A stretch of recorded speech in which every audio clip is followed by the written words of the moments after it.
માંડવી તાલુકાના પુના ગામના સરપંચ મહેન્દ્રભાઈ ધનજીભાઈ ચૌધરી વિરુદ્ધ માંડવી તાલુકા વિકાસ અધિકારીને માંડવી તાલુકા પંચાયત ખાતે અવિશ્વાસની દરખાસ્ત રજૂ કરાઈ છે।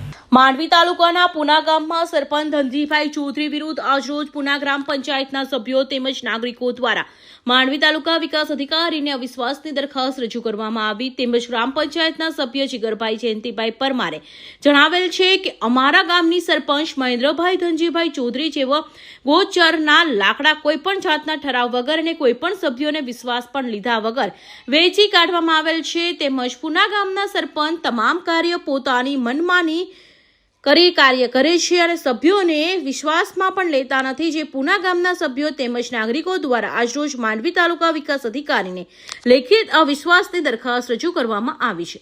સભ્યો પરમાર જીગરકુમાર જયંતિભાઈ આજે અમે સભ્યશ્રી અને પુના ગામના નાગરિકો સાથે એક અવિશ્વાસની દરખાસ્ત સરપંચ શ્રી મહેન્દ્રભાઈ ધનજીભાઈ ચૌધરી જેઓએ પુના ગામના ગૌચરના લાકડા વેચાણ વગર સભ્યની સાઇન વગર ઠરાવ વગર વેચાણ કરેલ છે એના વિરુદ્ધ અમે આજે એક અવિશ્વાસની દરખાસ્ત આપવા આવ્યા છે। તાલુકા પંચાયત વિકાસ અધિકારી શ્રીને એક આવેદનપત્ર આપેલ છે।